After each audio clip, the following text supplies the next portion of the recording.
क्या रात को सो नहीं पाते, आपके कंधे में दर्द होता है, या रात को सोते में आपकी नींद खुल जाती है दर्द की वजह से, आपको बहुत दर्द होता है कि आप रोने लगते हैं, आपके कंधे में इतना दर्द है कि आपके कंधे की रेंज कम हो चुकी है, आप अपने कंधे को चला ही नहीं पाते। अगर आपको इन सब में से कोई भी समस्या है तो ये वीडियो अंत तक देखिएगा। लूज हो गया, वापस से घूम जाइए, टाइट हो गया, अभी और टाइट हो गया, देखिए हुआ टाइट, हो गई आपकी एक्सरसाइज इंटरनल रोटेशन, डन।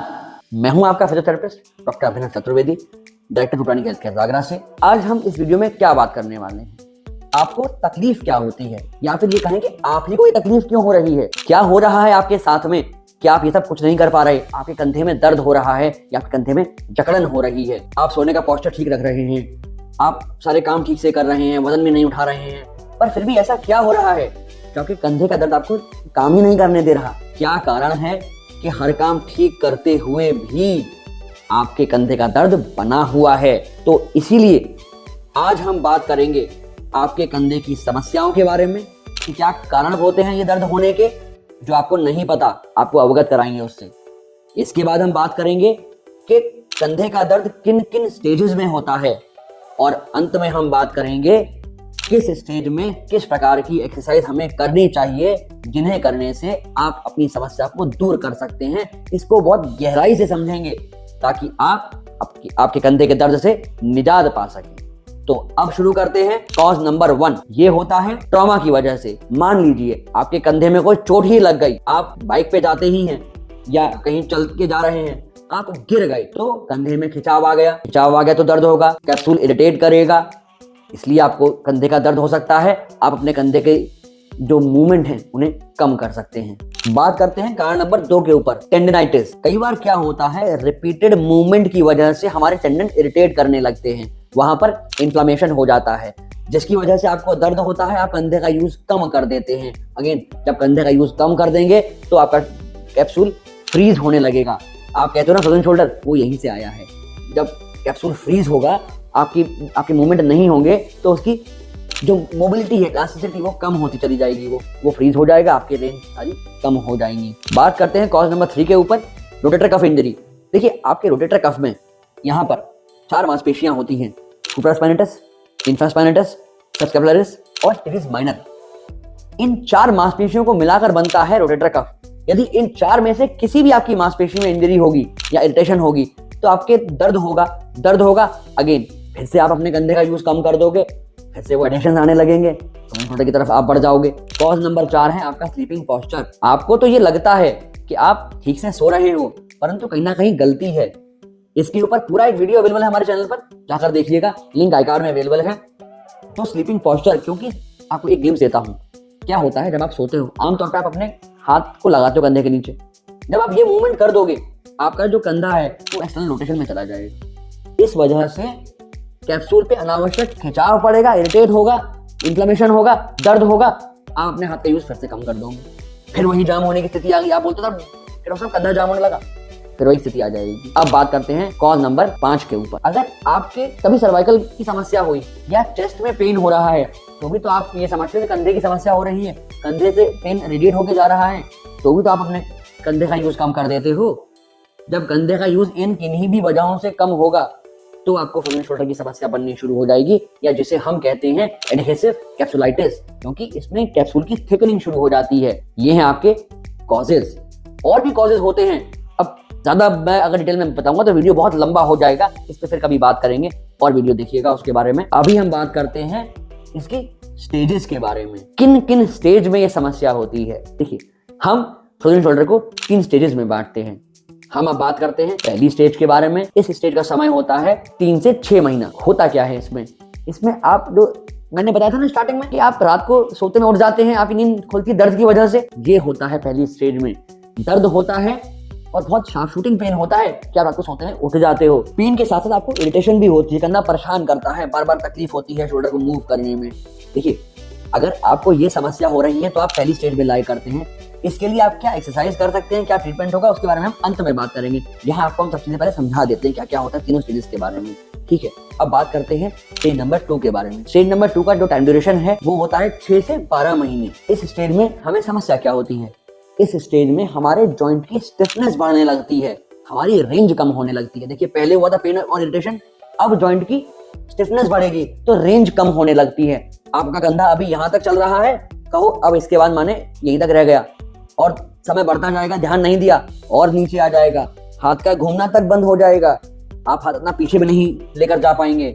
कई बार समस्याएं होती हैं कि खासकर महिलाओं को कपड़े पहनने में तकलीफ होती है, आप अपनी कंघी तक नहीं कर सकते, ये समस्याएं होती हैं। तो ध्यान रखिए कि हमें ये समस्या ना होने पाए। अब बात करते हैं हम स्टेज नंबर 3 के बारे में। स्टेज नंबर 3 का समय होता है 12 महीने से 18 महीने।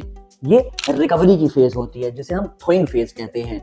इसमें आपके कंधे की रिकवरी शुरू होती है। इसमें एक्सरसाइज बहुत जरूरी होती हैं। अभी थोड़ी देर में बात करते हैं इसके बारे में। अब आप हमें अभी कमेंट करिए कि आप किस स्टेज में लाई करते हैं, आपकी समस्या कहां तक पहुंच चुकी है, या आप हमें कॉल भी कर सकते हैं, नंबर नीचे दिया हुआ है। अब बात करते हैं एक्सरसाइज के बारे में। शुरुआत करते हैं। एक्सरसाइज नंबर 1, क्या करना है आपको? सबसे पहले किसी एक जगह पर अपने नॉन अफेक्टेड पार्ट को सपोर्ट करना है। मान लीजिए मेरा राइट शोल्डर अफेक्टेड है तो मैं लेफ्ट हैंड को सपोर्ट करूंगा जिससे मेरी बैक पे लोड नहीं पड़े, क्योंकि बैक पे लोड पड़ेगा फिर बैक पेन होगा, है ना, बचिएगा इससे। इस तरह से खड़े हो जाइए। अपने जो अफेक्टेड हैंड है या अफेक्टेड शोल्डर है उसको फ्री छोड़ दीजिए। अब ऐसे फ्रंट एंड बैक अपनी बॉडी का मोशन करिए। ये मोशन करने से क्या होगा, आप एक्टिवली अपने कंधे को नहीं चला रहे हैं, बट वो ग्रेविटी के साथ, टू एंड फ्रो मूवमेंट के साथ आपका शोल्डर मूव करेगा और आपके शोल्डर में जो इरिटेशन है वो कम होते हुए रेंज आपकी मेंटेन रह जाएगी या थोड़ी बढ़ सकती है, जो कि स्टेज 1 की में आपकी कम होने लगी थी। वॉल स्लाइड, ये है आपकी एक्सरसाइज नंबर 2। इसे कैसे करना है? देखिए सबसे पहले तो ये समझिए कि वॉल स्लाइड आपका 2 तरह से होगा। पहला अबडक्शन मूवमेंट जो साइडवेज होता है, दूसरा फ्लेक्शन मूवमेंट जो फ्रंट ऑन होता है। मेरा लेफ्ट शोल्डर अफेक्टेड है, इसके लिए मैं ये एक्सरसाइज परफॉर्म करूंगा। इसके लिए क्योंकि ये साइड ऑन मूवमेंट है, टॉवल लेनी है। टॉवल क्यों लेनी है? क्योंकि अगर आपने कई लोगों को देखा होगा, वो बताते हैं कि फिंगर लैडर, ये फिंगर का यूज करना है। तो देखिए पहले ही मेरी कोहनी मुड़ गई, मैं कोहनी मोड़ के ही शुरुआत कर रहा हूँ। इसमें समस्या ये है, कोहनी मुड़ गई तो हाथ का पूरा वो स्ट्रेच नहीं आया, रेंज पूरी नहीं आएगी। इसीलिए फ्रिक्शन को एलिमिनेट करने के लिए एक टॉवल लीजिए, इस प्रकार से उसे रखिए और अपनी एल्बो को स्ट्रेट कर दीजिए। पहला काम ये करना है, एल्बो स्ट्रेट रहनी चाहिए। अब क्या करेंगे, एक पैर दीवार के पास रखेंगे, एल्बो को स्ट्रेट रखेंगे और धीमे धीमे हाथ को ऊपर स्लाइड करते चले जाएंगे। अपनी बॉडी को वॉल के पास लेते जाएंगे, प्रॉक्सिमिटी बढ़ाएंगे वॉल से अपनी बॉडी की। इस तरह से आप अपने हाथ की रेंज को बढ़ा सकते हैं। कुछ इस प्रकार से फ्रिक्शन को एलिमिनेट करते हुए जाइए और बॉडी को साथ में पास ले जाइए दीवार के, और अल्टीमेटली पूरा टच करने की कोशिश करिए जिससे आपकी रेंज हाथ की पूरी खुल सके। ये हो गया आपका एक्सरसाइज नंबर 2 का पार्ट 1, अबडक्शन मूवमेंट। अब आते हैं हम पार्ट नंबर 2, फ्लेक्शन मूवमेंट पे। तो जैसा मैंने कहा था ये फ्रंट ऑन होता है, तो वॉल पे सामने की तरफ घूम जाइए। अब आपको क्या करना है, लेफ्ट शोल्डर अफेक्टेड है, मुझे वॉल स्लाइड करना है। एक पैर को दीवार के पास रख लीजिए, एल्बो स्ट्रेट रखिए। अब जब आप स्लाइड करेंगे हाथ को ऊपर बॉडी को पास ले जाने के लिए, अपने दूसरे पैर की, जो पैर पीछे है उसकी एड़ी को उठाते चले जाइए। तो आप क्या पाएंगे, धीमे धीमे आप दीवार के पास चले जाएंगे। कुछ इस तरह से अपनी बॉडी का फॉरवर्ड ट्रांसलेटरी मूवमेंट करिए जिससे आपका कंधा हाथ के साथ दीवार से पूरा कांटेक्ट में आएगा, लग जाएगा और धीमे धीमे आपकी ये रेंज बढ़ती चली जाएगी। Exercise number 3, strengthening exercise. अब आपको स्ट्रेंथ चाहिए, ताकत चाहिए, कैसे बढ़ाएंगे? उसके लिए आप प्रयोग कर सकते हैं इस तरह के एक रेजिस्टेंस बैंड का। इस रेजिस्टेंस बैंड को यूज करके आपको हम कुछ एक्सरसाइज बताते हैं जो लगभग 4 रहेंगी। पहली फ्लेक्शन मूवमेंट, दूसरा अबडक्शन मूवमेंट, तीसरा इंटरनल रोटेशन और चौथा एक्सटर्नल रोटेशन। किस प्रकार से आप इन्हें करेंगे? देखिए आपका दर्द अगर हल्का फुल्का है तो आप ये एक्सरसाइज जो हमने बताई वो कर सकते हैं। आपकी इनिशियल स्टेज है स्ट्रेंथनिंग की, तो आप इन एक्सरसाइज को कर सकते हैं। अगर आपको कष्ट बहुत ज़्यादा है तो फिर तो मैं समझता हूँ कि किसी अच्छे फिजियोथेरेपिस्ट को ही कंसल्ट करिए जो आपकी समस्या का सही निवारण कर सके, या आप हमें संपर्क कर सकते हैं, हमें भी कॉल कर सकते हैं, डिटेल्स नीचे अवेलेबल हैं, प्लीज संपर्क करिएगा।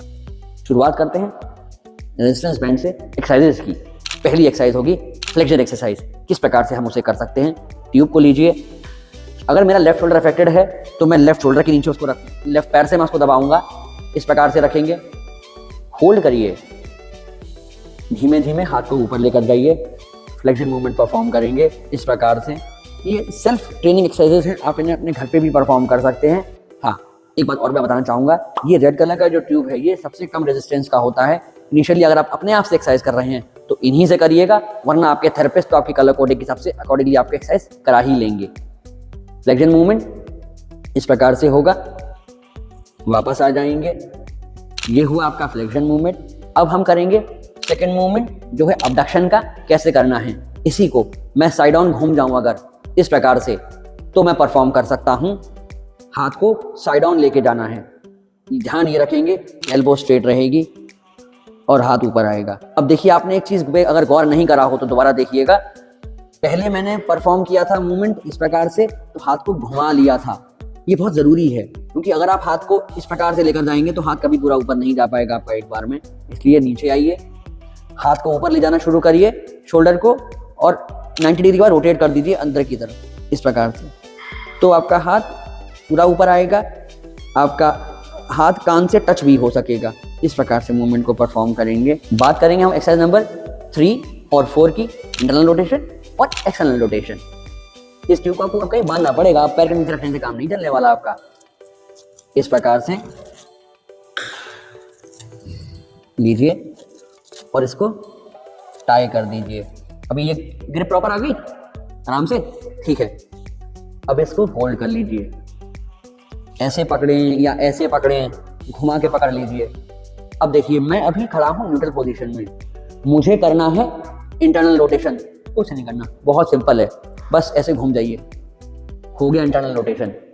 ध्यान दीजिएगा, शोल्डर घूम गया हमारा, ऐसे खड़ा हूं और बस घूम गया। देखिए, बैंड भी टाइट हो गया सीधा। अभी ये लूज है हल्का, ये देखिए, अब और अच्छे से देख पाएंगे। अभी ये लूज है इसमें, अभी और टाइट हो गया। देखिए, हुआ टाइट, हो गई आपकी एक्सरसाइज इंटरनल रोटेशन, डन। अब करते हैं लास्ट पार्ट आपकी एक्सरसाइज का, एक्सटर्नल रोटेशन। मैंने ये पकड़ रखा है। अब मानिए कि मेरा राइट शोल्डर अफेक्टेड है, मैं राइट शोल्डर के लिए एक्सटर्नल रोटेशन परफॉर्म कर रहा हूँ। किस प्रकार से, ये देखिए, ये घूम गया मेरा हाथ, आ गया पीछे की तरफ, और ये रेजिस्टेंस भी आ गई। सिंपल, आराम से घूम जाइए, लूज हो गया, वापस से घूम जाइए, टाइट हो गया, कंधा भी घूम गया। तो ये है आपका एक्सटर्नल रोटेशन। ये सब कुछ अगर आपको अच्छा लगा हो तो प्लीज इस वीडियो को लाइक जरूर कर दीजिएगा। और अगर आपको या आपके आसपास किसी को भी आपको ऐसा महसूस होता है कि ये समस्या है, तो प्लीज इस वीडियो को शेयर करिए, जितना ज्यादा शेयर कर सकते हैं शेयर कीजिए। शोल्डर पेन के ऊपर और वीडियोस भी आने वाले हैं, उन्हें देखने के लिए, उनका नोटिफिकेशन पाने के लिए अपने चैनल को सब्सक्राइब कर लीजिए, ताकि आपको समय से वो नोटिफिकेशन मिल सके, आपको और हेल्प हो सके।